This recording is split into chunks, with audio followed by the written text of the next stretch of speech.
Hi welcome back to my channel. ఈరోజు కథ ప్రేమ బంధం 5వ భాగాన్ని వినీద్దాం. గెస్టులందరూ రావడంతో అందరితో నవ్వుతూ మాట్లాడుతూ ఉంటాడు రిషి. సులోచన గారు నేహాని ఎత్తుకొని వచ్చిన వాళ్ళతో మాట్లాడుతూ ఉంటారు. ఇంతలో ఎంట్రన్స్ నుంచి వస్తున్న తన్విని చూసి తన్వి అని అరుస్తూ సులోచన గారి మీద నుంచి కిందికి దిగి పరుగున తన్వి దగ్గరికి వెళ్ళి తన్ని చుట్టుకుంటుంది. సులోచన గారు తన్వి వైపు నవ్వుతూ చూస్తూ ఉంటారు. రిషి కూడా ఏదో అద్భుతాన్ని చూసినట్టు చూస్తూ ఉంటాడు. మిగిలిన వాళ్ళు ఎవరు తను అన్నట్టుగా చూస్తున్నారు. కానీ ఒకరి కళ్ళు మాత్రం కోపంతో ఎర్రబడతాయి, ఒకరి కళ్ళు ప్రేమగా చూస్తూ ఉంటాయి, ఒకరి కళ్ళు కంగారుగా చూస్తూ ఉంటాయి. వీళ్ళెవరో ఏంటో ముందు ముందు తెలుసుకుందాం. హ్యాపీ బర్త్డే బంగారం అంటుంది తన్వి నేహాను హత్తుకుని. నేహా కూడా తనని గట్టిగా పట్టుకుని థ్యాంక్స్ తన్వి అంటుంది. అందరిలో ఎవరు తను అనే గుసగుసలే మొదలవుతాయి. రిషి ఒక షార్ప్ లుక్ ఇవ్వడంతో అందరూ సైలెంట్ అవుతారు. తర్వాత రిషిని వెళ్ళి thanks for coming and late అవుతుంది, మీరు వస్తే కేక్ కట్ చేపించాలి అంటాడు రిషి. తన్వి సరే అని వాళ్ళని ఫాలో అవుతుంది. తన్వి రిషి పక్కన రావటం అక్కడ ఎవరికీ నచ్చదు. అందుకే వాళ్ళ మనసుల్లో ముందు తన్వి గురించి ఎలా అయినా ఇన్ఫర్మేషన్ తెలుసుకోవాలని ఎవరికి వారు ప్లాన్స్ వేసుకుంటూ ఉంటారు. తర్వాత కేక్ దగ్గరకు వచ్చి అందరి విషెస్ మధ్యలో నేహ కేక్ కట్ చేసి ఫస్ట్ పీస్ రిషికే పెడుతుంది. రిషి నవ్వుతూ అది తిని తనకు కూడా కేక్ తినిపిస్తాడు. అలా కేక్ కటింగ్ అవ్వగానే అందరూ డిన్నర్ కోసం వెళ్తారు. రే ఇదేంటి మళ్ళీ ఇక్కడికి వచ్చింది, మనం చేసింది రిషికి తెలిసిపోయిందా అని అంటాడు కంగారుగా చూసిన అబ్బాయి. ఏమో నాకు ఏమీ అలా అనిపించట్లేదు. రిషిక్ కనుక ఆ విషయం తెలిస్తే అది ఎవరు చేశారని కూడా తెలుసుకుంటాడు. అప్పుడు మన గురించి కూడా తెలిసేది. అండ్ ఒకవేళ తెలిస్తే ఇంత కూల్గా ఉండడు కదా, ఎప్పుడో మనంతా చూసేసేవాడు. ఇంకా అలాంటివి ఏమీ అవ్వలేదంటే రిషికి ఏం తెలియదని అర్థం. కానీ ఆ అమ్మాయి ఇక్కడికి ఎందుకు వచ్చింది, ఎలా వచ్చిందనేది మాత్రం మనం తెలుసుకోవాలి అని అంటుంది కోపంగా చూస్తున్న అమ్మాయి. ఏదేమైనా నేను తనని చూశాను, నాకు అది చాలు. ఇంకా వీళ్ళ నుంచి నేను తనని కాపాడుతాను. ఇప్పటి వరకు తను ఎక్కడుందో తెలియక ఏం చేయలేకపోయాను. ఇప్పుడు మాత్రం తనని జాగ్రత్తగా చూసుకోవాలి అనుకుంటున్నాడు ప్రేమగా చూసిన అబ్బాయి. తర్వాత ఆశ్రమం పిల్లలు కూడా రావడంతో తన్వి నేహ వాళ్ళతో ఆడుకుంటూ వాళ్ళతో కలిసి తింటారు. రిషి మాత్రం నేహ కళ్ళలో కనిపిస్తున్న ఆనందాన్ని చూస్తూ ఉంటాడు. మిస్టర్ రిషి, ఎవరు తను అని అడుగుతాడు ఒక అతను. She is my family friend అని అంటాడు రిషి కొంచెం సీరియస్గా అతని వంకే చూస్తూ. హో అవునా, తనకి మ్యారేజ్ అయిందా అని అడుగుతాడు అతను.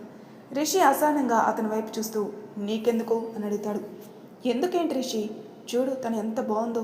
అండ్ మీ ఫ్యామిలీ ఫ్రెండ్ అంటేనే అర్థమవుతుంది తను ఎలాంటిది అనేది. అండ్ మోర్ ఎవర్ తన బిహేవియర్ నాకు చాలా నచ్చింది, అందుకే అడుగుతున్నాను అంటాడు అతను. అతను చెప్పేవి వింటూ రిషి కూడా తన్వి వైపు చూస్తాడు. వైట్ కలర్ లాంగ్ ఫ్రాక్లో ఎటువంటి మేకప్ లేకుండా సింపుల్గా ఉన్న క్యూట్గా ఉంటుంది. రిషి తనని అలానే చూస్తూ ఉంటాడు. రిషి రిషి ఏమైంది, మాట్లాడు అని కదుపుతాడు అతను. చూడు ఆకాష్, నాకు ఇలాంటివి మాట్లాడడం ఇష్టం లేదు. సో ఇంకెప్పుడు ఆ డిస్కషన్ నా దగ్గర తీసుకుని రావద్దు అని చెప్పి అక్కడి నుంచి గెస్ట్ ఉండే దగ్గరికి వెళ్ళిపోతాడు రిషి.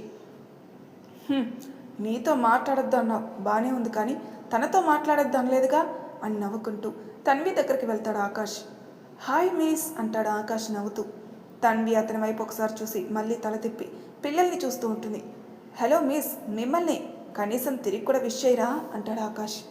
హాయ్ అంటుంది తన్వి. అమ్మయ్య, నా పేరు Akash and AK group of industries chairman అని అంటాడు ఆకాష్ నవ్వుతూ.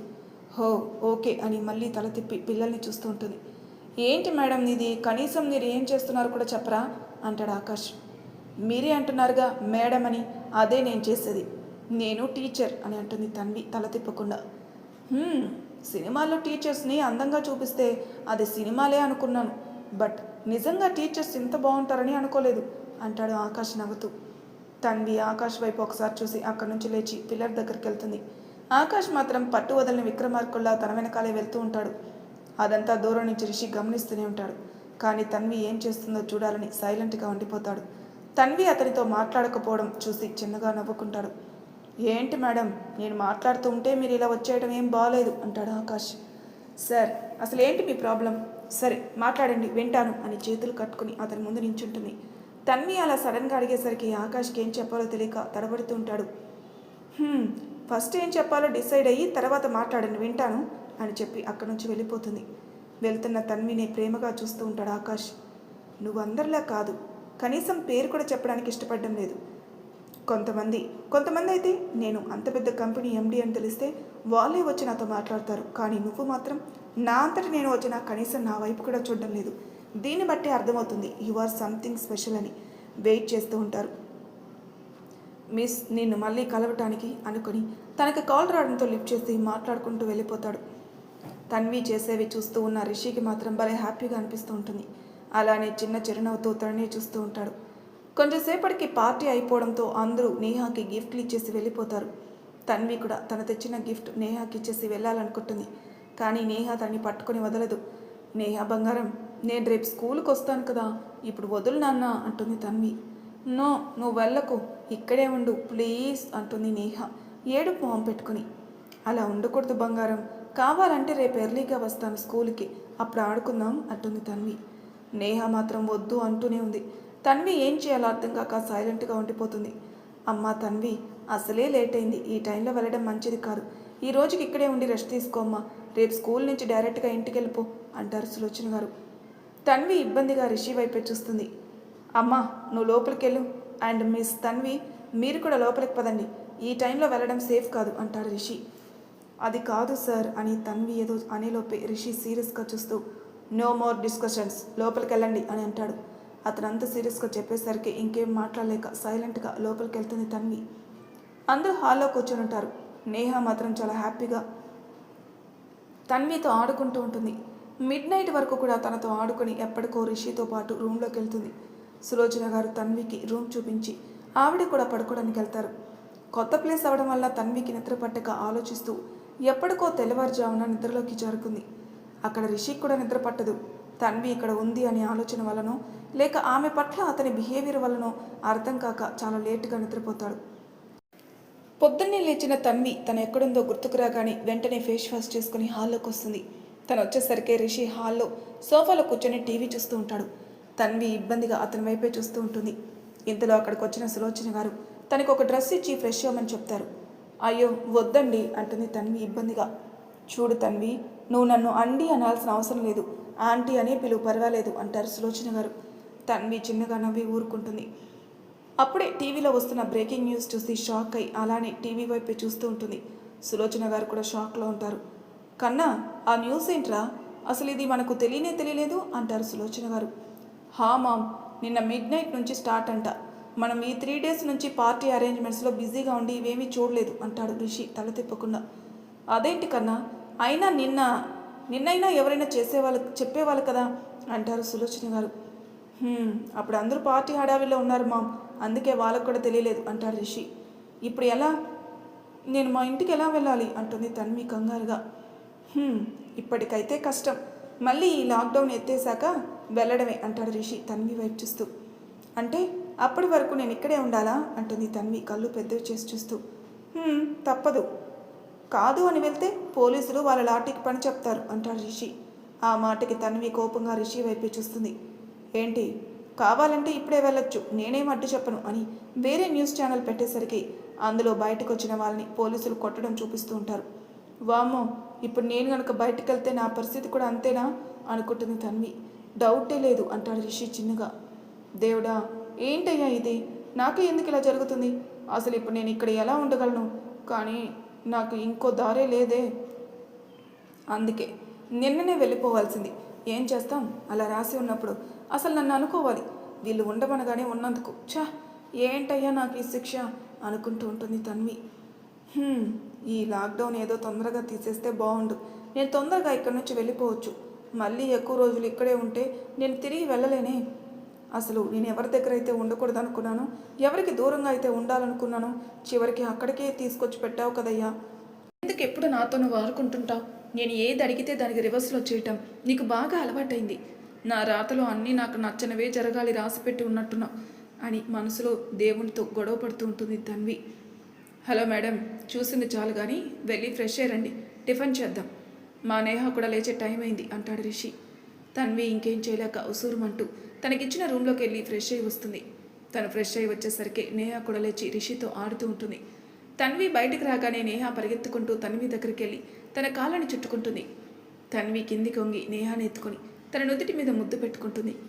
నేహ నవ్వుతూ తన్వి మెడ చుట్టూ చేతులు వేసి తనకి కబుర్లు చెప్తూ ఉంటుంది. తన్వి కూడా నవ్వుతూ అవి వింటూ ఉంటుంది. అసలు ఏమైంది ఈ అమ్మాయిలో, అందరినీ తన నవ్వుతో కట్టిపడేస్తుంది. నేను ఈ అమ్మాయిని ఎక్కడో చూశాను కానీ నాకెందుకు గుర్తు రావటం లేదు అని అనుకుంటూ తన్వి వైపే చూస్తూ ఉంటాడు రిషి. తనని ఎవరో పట్టి చూస్తున్నట్టు అనిపించే చుట్టూ చూడగానే తననే చూస్తూ ఉన్న రిషి కనిపిస్తాడు. ఒక క్షణం ఇద్దరి చూపులు కలుస్తాయి. కానీ వెంటనే తేరుకొని తల తిప్పేస్తారు. అమ్మా తన్వి, టిఫిన్ చేద్దు గానిరా అని పిలుస్తారు సులోచన గారు. తన్వి మాత్రం మొహమాటంగా ఆవిడ వైపే చూస్తుంది. చూడమ్మా, నువ్వు అస్సలు మొహమాట పడకు, ఇది కూడా నీ ఇల్లు లాంటిదే అని అంటారు సులోచన గారు. తన్వి చిన్నగా నవ్వి ఊరుకుంది. రా తన్వి, మా నాని సూపర్గా కుక్ చేస్తుంది, నీకు చాలా నచ్చుతుంది అని అంటుంది నేహ నవ్వుతూ. ఆ మాటకి తన్వి చిన్నగా నవ్వుతూ డైనింగ్ టేబుల్ దగ్గరికి వెళ్ళింది. రిషి కూడా వచ్చి తనకు ఎదురుగా ఉన్న చైర్లో కూర్చొని నేహాకి తినిపిస్తూ తను కూడా తింటాడు. తన్వి వాళ్ళ మధ్యలో ఉన్న బాండింగ్ చూస్తూ హ్యాపీగా ఫీల్ అవుతుంది. టిఫిన్ చేశాక రిషి తన ల్యాప్టాప్ తీసుకుని హాల్లో సోఫాలో కూర్చొని వర్క్ చేసుకుంటూ ఉంటాడు. తన్వి నేహ చెప్పే కబుర్లు వింటూ ఉంది. సులోచన గారు ఆవిడ రూమ్లోకి వెళ్ళి రెస్ట్ తీసుకుంటూ ఉంటారు. నీకు నా రూమ్ చూపించనా అని అడుగుతుంది నేహ. ఇప్పుడు కాదులే బంగారం, తర్వాత చూద్దాం అంటుంది తన్వి నవ్వుతూ. తర్వాత ఇద్దరు కలిసి ఆడుకుంటూ ఉంటారు. రిషి ఒక పక్కన వాళ్ళని గమనిస్తూ ఇంకో పక్కన తను వర్క్ చేసుకుంటూ ఉంటాడు.